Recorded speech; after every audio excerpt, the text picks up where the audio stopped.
ಆತ್ಮೀಯ ವೀಕ್ಷಕರೇ, ನೀವು ನೋಡ್ತಾ ಇರೋ ನಂಬರ್ 1 ಚಾನಲ್ಗೆ ಸ್ವಾಗತ ಬಯಸುತ್ತೇನೆ. ವೀಕ್ಷಕರೇ, ಘಟಪ್ರಭಾ ಬೆಳೆಯುತ್ತಿರೋ ನಗರ ಆದರೂ ಕರ್ನಾಟಕ ರಾಜ್ಯದಲ್ಲಿ ಒಂದು ಗಮನ ಸೆಳೆಯುವಂಥ ಒಂದು ಘಟಪ್ರಭಾ ಯುವಕರು ಎಲ್ಲರೂ ಕೂಡ್ಕೊಂಡು ಒಂದು ಒಳ್ಳೆಯ ಅದ್ಭುತ ಚಲನಚಿತ್ರವನ್ನು ನಿರ್ಮಾಣ ಮಾಡ್ತಾರಂದರೆ ನಿಜಕ್ಕೂ ಒಂದು ಆ ಯುವಕರ ಕಾರ್ಯವನ್ನು ನಾವು ಮೆಚ್ಚುಗೆ ವ್ಯಕ್ತಪಡಿಸಲೇಬೇಕು. ಯಾಕೆಂದರೆ ಅನೇಕ ಸಮಾಜ ಬುದ್ಧಿಜೀವಿಗಳು ಇರುವಂಥ ಈ ಘಟಪ್ರಭಾ ಪುರಸಭೆ ವ್ಯಾಪ್ತಿಯಲ್ಲಿ ಒಂದು ನೆರೆಯ ಮುಧೋಳದಿಂದ ಹಿಡಿದು ನೆರೆಯ ತಾಲೂಕಿನವರು ಎಲ್ಲರೂ ಕೂಡಿಕೊಂಡು ಒಂದು ಚಲನಚಿತ್ರವನ್ನು ನಿರ್ಮಾಣ ಮಾಡ್ತಾ ಇದ್ದಾರೆ. ಆ ನಿರ್ಮಾಣ ಭರದಿಂದ ಸಾಗ್ತಾ ಇದೆ. ಚಿತ್ರೀಕರಣ ಇನ್ನೂ ಮುಕ್ತಾಯ ಹಂತ ತಲುಪಿಲ್ಲ. ನಿರೀಕ್ಷೆಯಲ್ಲಿರಿ. ಅದರ ಒಂದು ಟ್ರೇಸರನ್ನು ನಾವು ಇವತ್ತು ನಮ್ಮ ನಂಬರ್ 1 ಚಾನಲ್ ಮುಖಾಂತರ ಅವರು ಬಿಡುಗಡೆಗೊಳಿಸಲಿಕ್ಕೆ ವಿನಂತಿ ಮಾಡಿದ್ದಾರೆ. ಅದನ್ನು ಬಿಡುಗಡೆಗೊಳಿಸ್ತಾ ಇದ್ದೀವಿ. ಇದಕ್ಕೆ ಎಲ್ಲರೂ ಸಹಕಾರ ಮತ್ತು ತಾರುಣ್ಯದ ಯುವಕರು ಒಂದು ಒಳ್ಳೆಯ ಉತ್ಸಾಹದ ಕಾರ್ಯವನ್ನು ಮಾಡಿದ್ದಾರೆ. ಯಾಕೆಂದರೆ ಉತ್ತರ ಕರ್ನಾಟಕದಲ್ಲಿ ಚಲನಚಿತ್ರ ನಿರ್ಮಾಣ ಮಾಡಲಿಕ್ಕೆ ಯಾರೂ ಪ್ರೋತ್ಸಾಹ ಅಷ್ಟು ಕೊಡಲ್ಲ.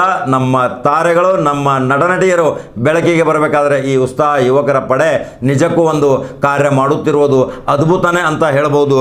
ಯಾಕೆಂದರೆ ಇದರಲ್ಲಿ ಶ್ರೀ ಶ್ರೀ ಸಚ್ಚಿದಾನಂದ ಸ್ವರೂಪ ಆತ್ಮಾನಂದ ಯೋಗ ಗುರೂಜಿಯವರು ನಿರ್ವಹಿಸಿರುವ ಇವರ ಪ್ರಮುಖ ಪಾತ್ರವೂ ಇದೆ, ಇವರ ಆಶೀರ್ವಾದನೂ ಇದೆ, ಇವರ ಬೆಂಬಲವೂ ಇದೆ. ಇವರು ಎಲ್ಲರೂ ಕೂಡಿ ಇದೊಂದು ಬಾಲ್ಯ ಪಿಶಾಚಿನಿ, ಚಲನಚಿತ್ರದ ಹೆಸರು ಬಾಲ್ಯ ಪಿಶಾಚಿನಿ.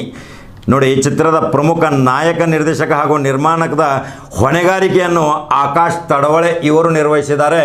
ಇವ್ರಿಗೆಲ್ಲರಿಗೂ ಒಳ್ಳೆಯದಾಗಲಿ. ಈ ಚಲನಚಿತ್ರದ ಕೆಲವು ಕ್ಲಿಪ್ಪಿಂಗ್, ಛಾಯಾಗ್ರಹಣ ಯಾರು ಮಾಡಿದ್ದಾರೆ, ಪ್ರೋತ್ಸಾಹ ಯಾರು ಕೊಟ್ಟಿದ್ದಾರೆ, ಪ್ರತಿಯೊಂದು ಯಾರ್ಯಾರು ಈ ಚಲನಚಿತ್ರದಲ್ಲಿ ಅಭಿನಯ ಮಾಡಿದ್ದಾರೆ ಅವರದು ಕಂಪ್ಲೀಟ್ 1 ನಿಮಿಷದ ಇದು ನಿರ್ದೇಶನದ ಒಂದು ಟ್ರೇಸರನ್ನು ನಮಗೆ ಕೊಟ್ಟಿದ್ದಾರೆ. ಅದನ್ನು ಬಿಡುಗಡೆಗೊಳಿಸ್ತಾ ಇದ್ದೀವಿ ವೀಕ್ಷಕರೇ. ಇದನ್ನು ನೀವು ನೋಡಿ ಇವರಿಗೆ ಪ್ರೋತ್ಸಾಹ ಕೊಡಿ. ಇನ್ನೂ ಅದ್ಭುತ ಚಲನಚಿತ್ರ ನಿರ್ಮಾಣ ಮಾಡಲಿಕ್ಕೆ ಇವರಿಗೆಲ್ಲರಿಗೂ ಪ್ರೋತ್ಸಾಹ ಕೊಡಬೇಕೆಂದು ನಂಬರ್ 1 ಚಾನಲ್ ಮುಖಾಂತರ ಆಶಿಸುತ್ತಾನೆ. ವೀಕ್ಷಕರೇ, ನಂಬರ್ 1 ಚಾನಲ್ ಫಾಲೋ ಮಾಡೋದನ್ನು ಮರೆಯಬೇಡಿ. ಸಬ್ಸ್ಕ್ರೈಬ್ ಆಗಿ. ನಮಸ್ಕಾರ.